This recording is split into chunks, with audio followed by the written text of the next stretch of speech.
Voici un des trucs les plus utiles de tout le reconditionnement de la douleur.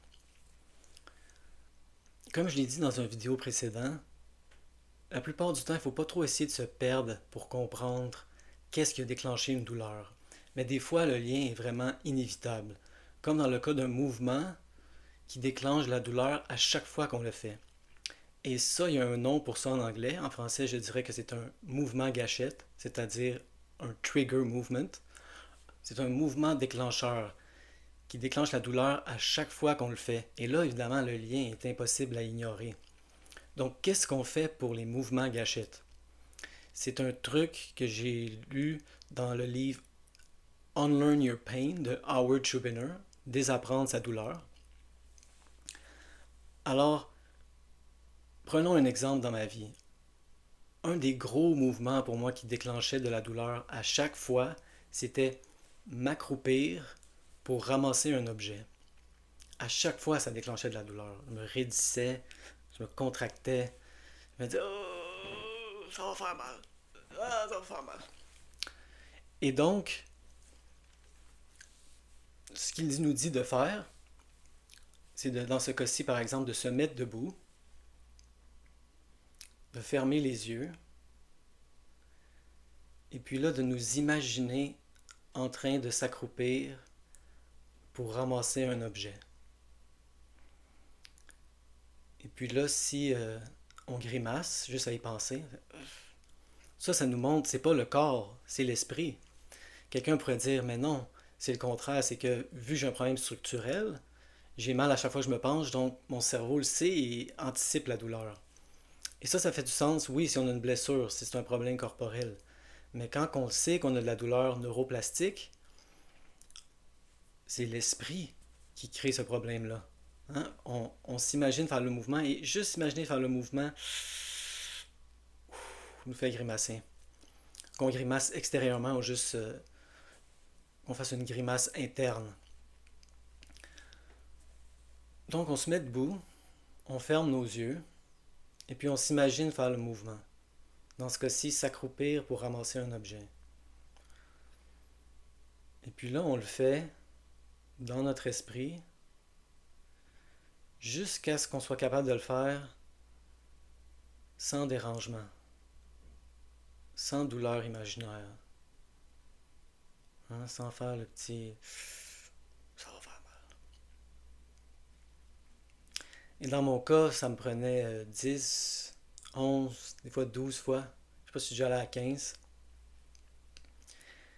Et là, quand on l'a fait assez de fois dans son esprit pour que ça fasse plus mal imaginairement, on se penche, on s'accroupit, on ramasse l'objet, on va s'asseoir, et puis là, si c'est un vrai mouvement gâchette, si c'est un vrai mouvement déclencheur, c'est sûr que ça va déclencher de la douleur. Je suis en train de parler vraiment des mouvements qui déclenchent de la douleur assurément. Et donc là, qu'est-ce qu'on fait? C'est qu'on s'assoit, et puis on fait un repérage somatique. On attend que la sensation se déclenche, et puis là, on va dans la sensation. Et puis on enseigne à notre cerveau que la réaction, que la sensation est pas dangereuse.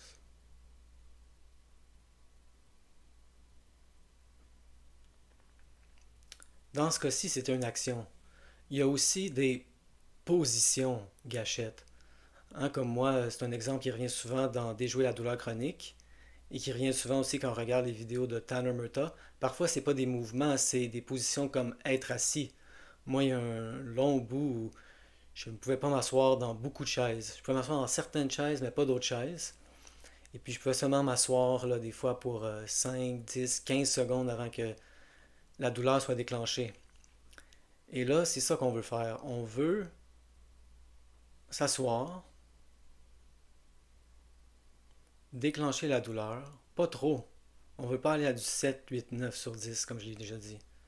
Hein, on veut déclencher du 4, 5, 6. Et puis là, on se lève et on fait un repérage somatique. Et si on est constant avec ça. Moi, j'ai été surpris à quel point j'ai réussi à ne plus avoir mal en faisant ces mouvements-là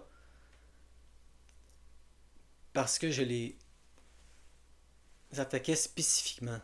Hein, si on fait juste des repérages somatiques dans le vide, on pourrait dire ah, j'ai fait des activités aujourd'hui, je ne sais pas trop laquelle a déclenché les symptômes.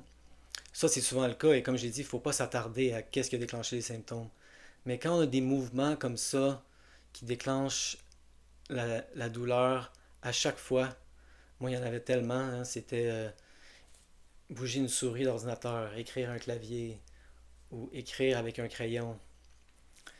Et donc, on a juste à répéter l'exercice pour chaque mouvement, et j'ai vraiment été surpris à quelle vitesse j'ai été capable par la suite d'exécuter les mouvements avec de moins en moins de douleur. Et donc, c'était ça le truc pour s'attaquer au mouvement gâchette qui déclenche la douleur à chaque fois.